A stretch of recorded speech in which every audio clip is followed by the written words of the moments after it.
Halo semuanya, selamat datang di channel yang tidak layak untuk dihina ini.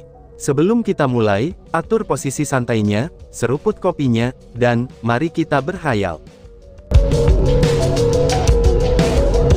Melanjutkan cerita sebelumnya. Semua orang, kalian boleh bangkit, ucap tetua kera putih.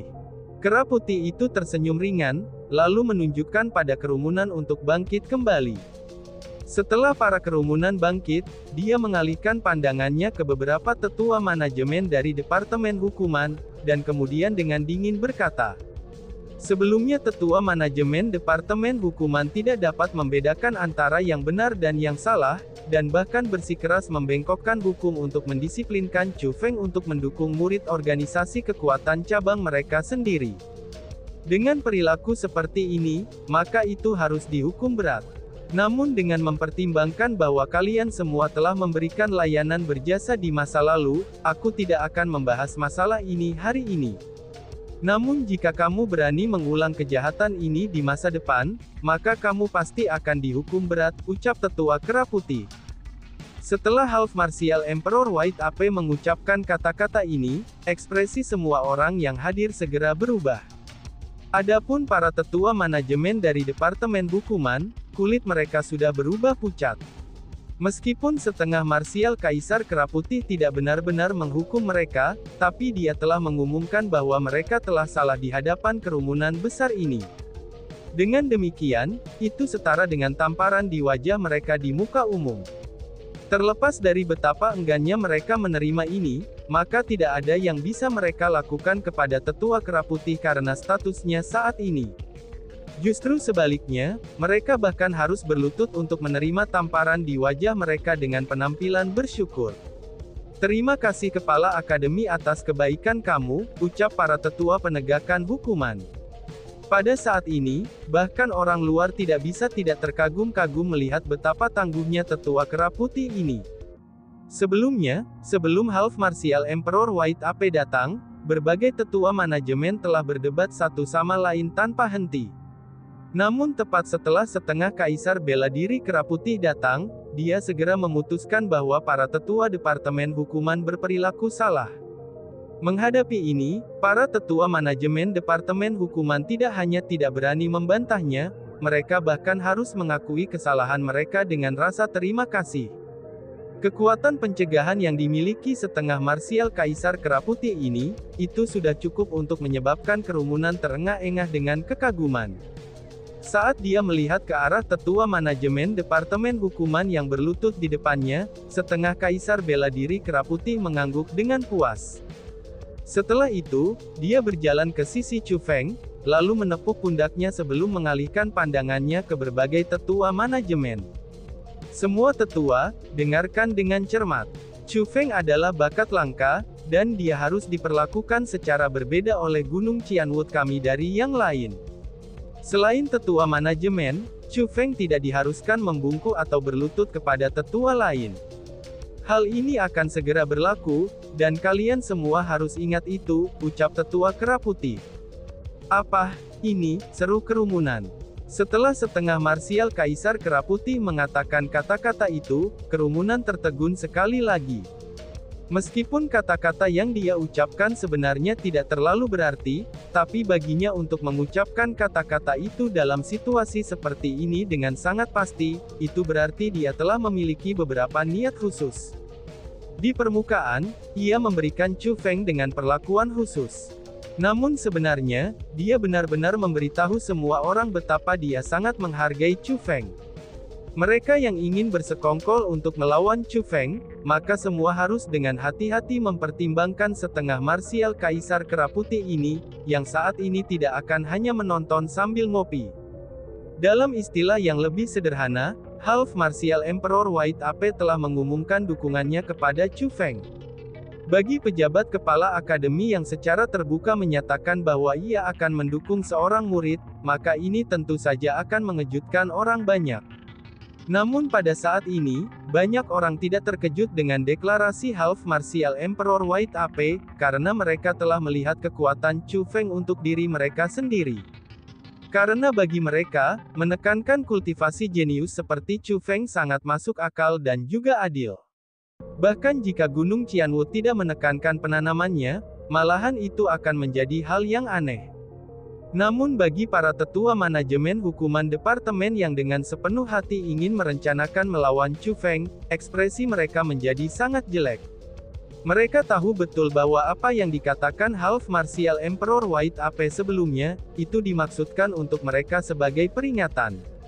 Adapun para murid yang sudah muak dengan Chu Feng dan telah berkomentar tentang dia dengan komentar jahat, ekspresi mereka saat ini seolah-olah mereka telah makan lalat, dan itu membuat wajah mereka sangat jelek. Mereka tahu bahwa mereka tidak bisa menetapkan diri sebagai musuh Chu Feng lagi. Paling tidak untuk saat ini, mereka tidak mampu menyinggung Chu Feng lagi. Dan di sini aku bertanya-tanya, siapakah orang yang paling mengesankan ini? Dan ternyata itu kamu, Chu Feng, ucal seseorang. Tepat pada saat semua orang merasakan dalam hati mereka bahwa Chu Feng tidak bisa disinggung, sebuah suara yang dipenuhi dengan nada tidak ramah tiba-tiba terdengar dari lautan orang. Suara ini dalam sekejap segera mengejutkan semua orang. Mereka semua mulai bertanya-tanya, siapa orang yang tak kenal takut ini yang benar-benar berani mengucapkan komentar aneh pada saat seperti itu. Mungkinkah orang ini sudah bosan hidup? Namun ketika kerumunan melihat siapa yang mengatakan kata-kata itu, setiap ekspresi mereka berubah ketika kejutan memenuhi mata mereka. Itu karena, orang yang datang ini bukanlah orang biasa. Tidak hanya dia sangat muda, dia juga seorang murid inti dari Gunung Qianwu. Namun yang paling penting adalah, kultivasinya yang sebenarnya adalah peringkat 9 Martial King, dan bahkan lebih kuat dari Bai Yun Xiao. Adapun siapa dia, dia adalah murid peringkat kedua di daftar suksesi Qianwu, Qin Lingyun. Ini sebenarnya saudara senior Qin, ini benar-benar hebat. Saudara senior Qin adalah pakar nomor 1 di antara murid-murid Gunung Qianwu. Dia adalah orang yang telah mengalahkan Chu Feng dan Bai Ruoshan, dan bahkan menyebabkan mereka berbaring di tanah seperti anjing sekarat.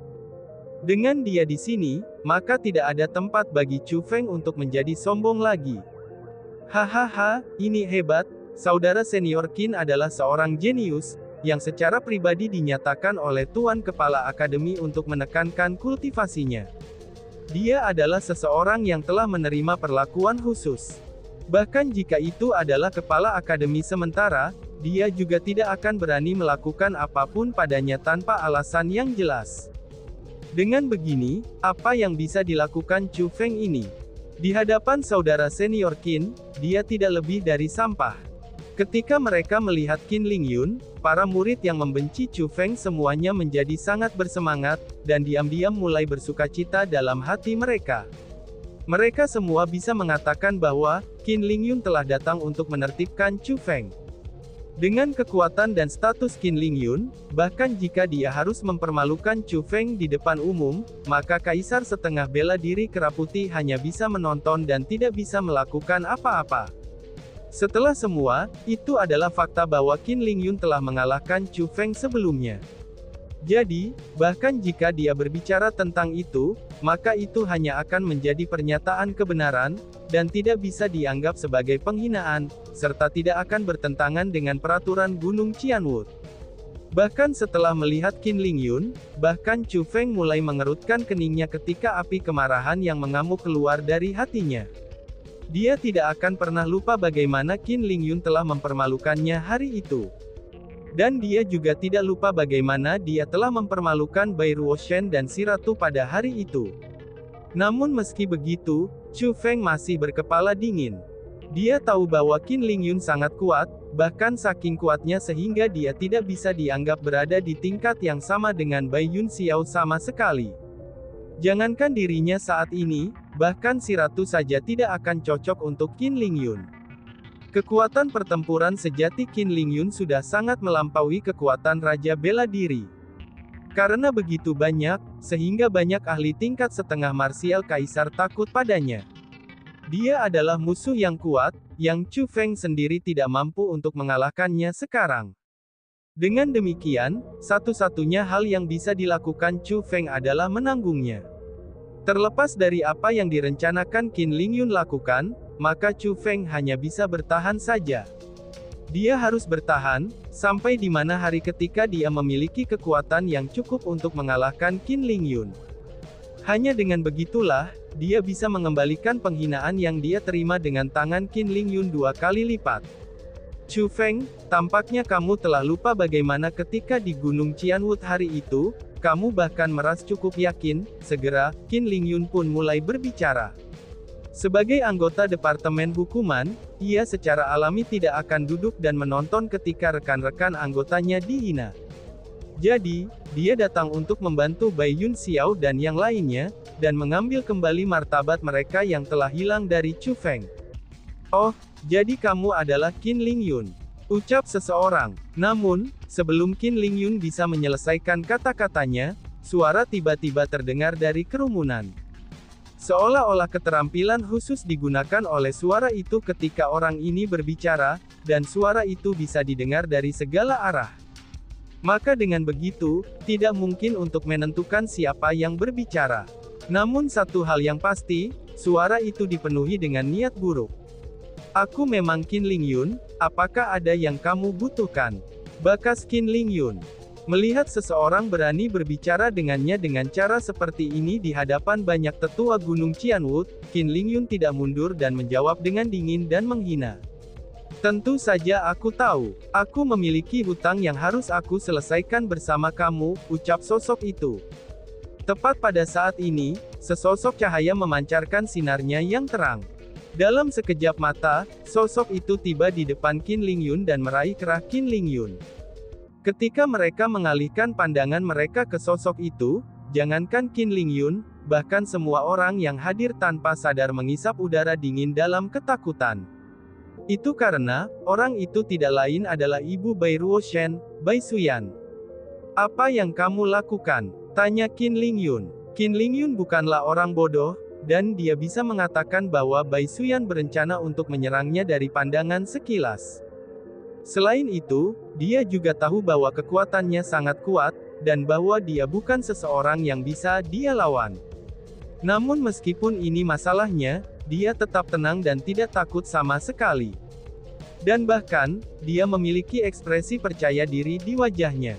Dia tidak percaya bahwa Bai Suyan akan berani menyerangnya di hadapan banyak tetua dari Gunung Qianwood ini, dan terutama di hadapan kepala Departemen Hukuman seperti Tuoba. Lagi pula, tetua Hongmo dan yang lainnya dari Departemen Peramuan Obat, mereka akhirnya menderita konsekuensi yang mengerikan setelah memukulnya. Dengan demikian, konsekuensi yang akan diterima oleh orang luar akan jauh lebih besar. Apa yang aku lakukan ya? Aku akan membiarkan kamu melihat apa yang akan aku lakukan, bakas Bai Suyan. Namun, Bai Suyan mendengus dingin setelah mendengar pertanyaan Qin Lingyun. Dia yang sudah sangat marah, itu mengabaikan semua konsekuensi yang mungkin akan terjadi. Dengan satu tangan memegang kerah Qin Lingyun, tangannya yang lain ditampar ke pipi Qin Lingyun. Semuanya itu terjadi terlalu cepat. Setelah tabokan yang keras dan bergema itu terdengar, Qin Lingyun menerima tamparan yang kejam di wajahnya. Kamu berani memukulku, kamu benar-benar bajingan, teriak Qin Lingyun. Merasakan sakit terik di pipinya, Qin Lingyun mulai mengertakkan gigi karena marah. Dia tidak pernah menyangka bahwa Bai Suyan akan berani untuk benar-benar memukulnya.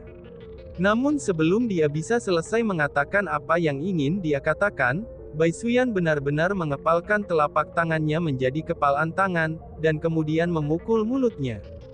Tinju ini sangat kuat, dan itu meninggalkan pemandangan yang tragis. Ketika Qin Lingyun membuka mulutnya, tidak hanya darah mengalir keluar dari itu, bahkan giginya telah hancur. Aku akan membunuhmu, teriak para tetua penegakan hukuman.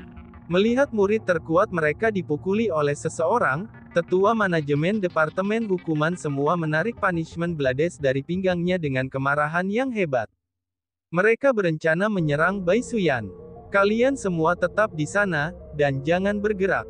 Namun tepat pada saat ini, Tuoba dengan dingin berteriak kepada mereka. Setelah mendengar kata-kata itu, meskipun tetua manajemen Departemen Hukuman terkejut, tapi mereka masih menghentikan gerakan mereka. Mereka pun benar-benar bingung. Mereka tidak mengerti, mengapa Tuoba akan menghentikan mereka untuk membantu Qin Lingyun. Orang harus tahu bahwa, Qin Lingyun adalah salah satu murid favorit Tuoba. Namun setelah mereka melihat penampilan Tuoba, ketika dia mengepalkan erat tinjunya, dan nadinya sudah melotot dalam kemarahan yang tak tertandingi, namun ketika dia berdiri di sana dan kemudian melihat penampilan setengah marsial Kaisar Kera Putih berdiri di sana dengan senyum di wajahnya, itu seolah-olah dia menikmati pertunjukan tersebut, dan mereka pun tampaknya menyadari hal itu. Departemen hukuman saat ini jelas-jelas tidak sama dengan sebelumnya. Mereka bukan lagi yang terkuat di Gunung Qianwu, dan sekarang tidak punya pilihan selain hidup dengan kepala tertunduk. Bahkan Tuoba yang arogan dan despotik saja, dia hanya bisa bertahan dalam diam. Namun setelah berpikir lebih dekat, tidak ada yang bisa dilakukan tentang ini. Setelah semua, setengah marsial Kaisar Kera Putih memiliki plat kayu kepala akademi sementara. Berhenti. Akhirnya, Kaisar setengah bela diri Kera Putih berbicara. Meskipun orang luar mungkin berpikiran bahwa dia telah mengucapkan kata-kata itu dengan sangat cepat, tapi dia mengatakan berhenti tepat setelah Bai Xuyan menyerang Qin Lingyun. Dan itu menunjukkan bahwa dia benar-benar mengatakannya dengan agak lambat. Itu karena Bai Xuyan sangat kuat, dan berhasil memukuli Qin Lingyun dengan cepat. Paling tidak pada saat ini, setelah Bai Xuyan menghentikan serangannya, Qin Lingyun sudah berlumuran darah dan telah kehilangan kesadarannya. Pada saat ini, para tetua manajemen Departemen Hukuman akhirnya dapat terbang untuk menghampirinya. Dengan ekspresi garang di wajah mereka, mereka menyambar Qin Lingyun dari Bai Xuyan dan mulai mengobati lukanya. Namun terlepas dari itu, mereka tidak dapat melakukan hal lain. Mengetahui bahwa Half Martial Emperor White Ape sedang melindungi Bai Xuyan, maka tidak ada yang bisa mereka lakukan. Karena faktanya, inilah masalah yang sesungguhnya. Setelah Bai Xuyan berhenti menyerang Qin Lingyun, Kaisar setengah bela diri Kera Putih hanya mengucapkan beberapa kata-kata kritik terhadapnya, dan tidak benar-benar mencoba untuk menghukumnya secara substansial. Karena seperti ini, Qin Lingyun telah dipukuli oleh Bai Xuyan. Selain itu, ia dipukuli tepat di depan banyak tetua dan murid Gunung Qianwu, serta di depan orang luar. Bai Xuyan, hutang ini, kita akan menyelesaikannya pada akhirnya. Lingyun tidak akan dipukuli tanpa hasil, dan nyawa Xiong-hua tidak akan hilang sia-sia, ucap seseorang. Tepat ketika Bai Xuyan kembali ke tempat duduknya, sebuah suara yang dipenuhi dengan keluhan dan kemarahan perlahan-lahan memasuki telinganya. Itu adalah transmisi suara yang hanya bisa didengar Bai Xuyan. Adapun orang yang telah mengirim transmisi suara ini, tentu saja dia adalah tetua Tuoba. Bai Xuyan bisa menebak siapa Xiong-hua itu. Kemungkinan besar dia adalah tetua manajemen Departemen Hukuman yang mengejar untuk membunuh mereka, dan pada akhirnya dia dibunuh olehnya sebagai gantinya. Bagi tetua Tuoba untuk mengatakan kata-kata itu berarti bahwa dia tahu bahwa tetua itu telah meninggal, dan pastinya dia telah mati oleh tangan Bai Xuyan. Adapun Bai Xuyan, dia tidak mencoba menyangkal semua ini. Justru sebaliknya, dia tersenyum ringan dan menjawab, "Oh, datanglah kapan saja," balas Bai Xuyan. Mendengar kata itu, kemarahan di mata tetua Tuoba menjadi sangat besar, sehingga bisa membunuh seseorang hidup-hidup. Namun meski begitu, ia masih berhasil menahan diri dengan susah payah. Itu karena selama setengah Kaisar bela diri Kera Putih hadir, dia tidak punya pilihan selain bertahan. Dengan seperti ini, misi tingkat naga ini telah disimpulkan. Namun apa yang diingat orang-orang bukan hanya misi tingkat naga ini, tetapi mereka juga akan mengingat sebuah nama. Adapun nama ini, itu adalah Chu Feng.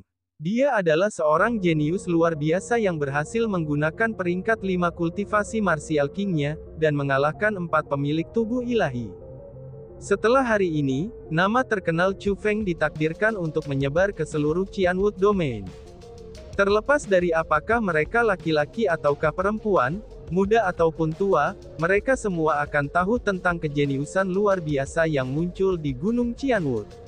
Adapun jenius itu, namanya adalah Chu Feng. Setelah misi tingkat naga selesai, Laut Hijau Tanpa Batas mendapatkan kembali kedamaiannya. Sementara orang-orang dari berbagai kekuatan kembali ke wilayah mereka masing-masing, sedangkan Chu Feng dan yang lainnya pergi ke perbatasan domain Qianwood. Untuk mencegah terjadinya kecelakaan, setengah marsial Kaisar Keraputi juga menemani Chu Feng dan yang lainnya ke perbatasan Qianwood domain. Sementara di permukaan dia melakukannya, itu karena dia ingin melihat Chu Feng dan yang lainnya pergi dengan aman. Dia benar-benar melakukan itu karena dia takut bahwa Tetua Tuoba dan yang lainnya dari Departemen Hukuman akan menyerang kelompok Chu Feng secara diam-diam. Jadi ini adalah energi batas, ucap Chu Feng. Pada saat ini, Chu Feng dan yang lainnya telah tiba di perbatasan. Ketika mereka melihat ke layar pelindung 7 pelangi yang membentang tinggi di atas langit hingga jauh ke bawah tanah, bahkan seseorang setenang Chu Feng tidak dapat menahan diri dari menghirup udara dingin. Itu karena yang disebut energi batas ini, itu benar-benar pemandangan yang menakjubkan. Melihat dari jauh, pelangi itu berkedip di cakrawala seperti aurora. Tidak hanya pelangi itu luar biasa, tapi pelangi itu juga sangat indah. Ketika melihat dari dekat, itu tampak seperti asap multiwarna yang muncul dari bumi dan melayang ke langit yang luas. Itu tidak akan membahayakan siapapun. Bahkan jika seseorang mendekatinya dan menyentuhnya dengan satu tangan, maka itu tetap tidak akan membahayakan. Namun jika seseorang ingin melewatinya, maka itu hanya dimungkinkan jika seseorang memiliki metode yang cukup kuat. Ini adalah energi batas. Tidak peduli berapa kali aku melihat energi batas ini, aku akan selalu bersemangat dan emosional seperti saat pertama kali aku melihatnya. Itu benar-benar terlalu indah, ucap Sima Ying yang memiliki ekspresi penghargaan di wajahnya. Dia sangat menyukai kecantikan energi batas ini. Menurut legenda, energi batas ini adalah buatan manusia. Meskipun ini hanya rumor, tapi jika memang benar demikian, maka orang yang mendirikan energi batas ini pasti sangat kuat dan menakutkan, kata Bai Ruoshen. Ada banyak legenda yang beredar tentang energi batas ini. Namun bagi Bai Ruoshen, dia berharap energi batas yang indah ini adalah sesuatu yang diciptakan oleh seorang ahli manusia. Tepat pada saat ini, Bai Suyan pun berbicara. 3 anak kecil, ada banyak waktu bagi kalian bertiga untuk mengagumi energi batas di masa depan. Sedangkan untuk saat ini, aku perlu meminjam kekuatan spiritual kamu dulu, sehingga kita bisa membuka jalan melalui energi batas ini. Dan tiba-tiba saja bersambung. Sekian dan terima kasih banyak. Bye-bye.